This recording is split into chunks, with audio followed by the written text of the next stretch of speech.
नहीं मान रहे हैं ट्रंप। अमेरिका ने लगातार 12वें दिन फिर किया है हमला, तो गुस्से में बोला ईरान आंख के बदले आंख। नमस्कार, आप देख रहे हैं न्यूज़ 18। मैं हूं आपके साथ श्रुति श्रीवास्तव। अमेरिका और ईरान के बीच तनाव लगातार गहराता जा रहा है। बुधवार को अमेरिकी सेना ने लगातार 12वें रात ईरान पर हवाई हमले किए।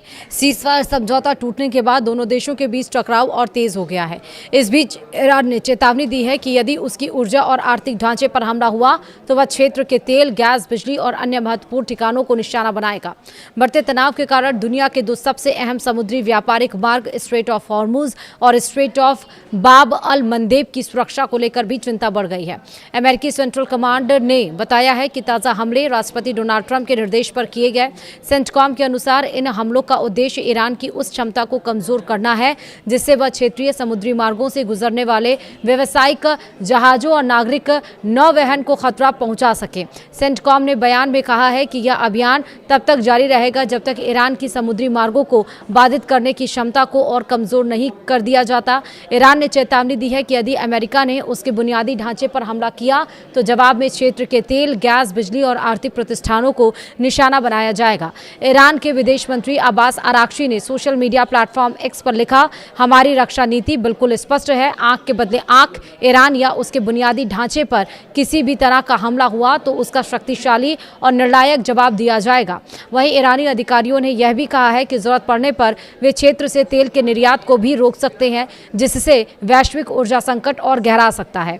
ईरान और अमेरिका के बीच बढ़ते तनाव का सबसे ज्यादा असर स्ट्रेट ऑफ हॉर्मुज पर दिखाई दे रहा है। दुनिया में तेल आपूर्ति का बड़ा हिस्सा इसी समुद्री मार्ग से गुजरता है। ईरान द्वारा इस मार्ग पर लगभग पूर्ण नाकेबंदी जैसी स्थिति बनने से अंतर्राष्ट्रीय शिपिंग प्रभावित हुई है। इसका असर कच्चे तेल की कीमतों पर भी देखा। ब्रेंट क्रूड का भाव कुछ समय के लिए $95 प्रति बैरल के पार पहुंच गया है और बाद में $94 प्रति बैरल से ऊपर बना रहा। ईंधन आपूर्ति को लेकर भी वैश्विक स्तर पर चिंता बढ़ गई है। वहीं अमेरिका का कहना है कि यदि ईरान को इस समुद्री मार्ग पर नियंत्रण मिल जाता है तो यह वैश्विक व्यापार और सुरक्षा के लिए खतरनाक उदाहरण साबित होगा। तनाव अब फारस की खाड़ी से आगे बढ़कर लाल सागर तक पहुंच गया है। ईरान समर्थित यमन के हूती विद्रोहियों ने बाब अल मंदेब जल डमरू मध्य से गुजरने वाले सऊदी अरब के तेल जहाजों को निशाना बनाने की धमकी दी गई है। यह समुद्री मार्ग लाल सागर को अदन की खाड़ी से जोड़ता है और वैश्विक व्यापार के लिए बेहद महत्वपूर्ण माना जाता है।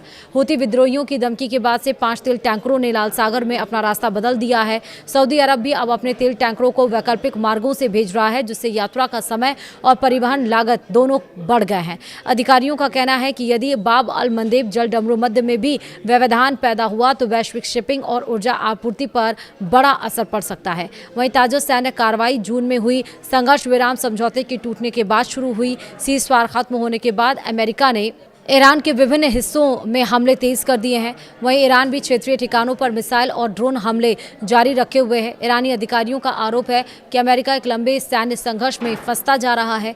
अमेरिका का कहना है कि उसकी कार्रवाई का उद्देश्य केवल अंतर्राष्ट्रीय समुद्री और अपने सैनिकों की सुरक्षा सुनिश्चित करना है। वहीं अमेरिकी विदेश मंत्री मार्को रूबियो ने कहा कि वाशिंगटन अब भी कूटनीतिक समाधान के लिए तैयार है। उन्होंने कहा कि अगर ईरान गंभीरता से बातचीत चाहता है तो अमेरिका भी तैयार है, लेकिन यदि वह हमारे या हमारे सहयोगियों के हितों को खतरे में डालता है तो हम अपने हितों की रक्षा के लिए जरूरी कदम उठाएंगे। वीडियो में ताही, नमस्कार।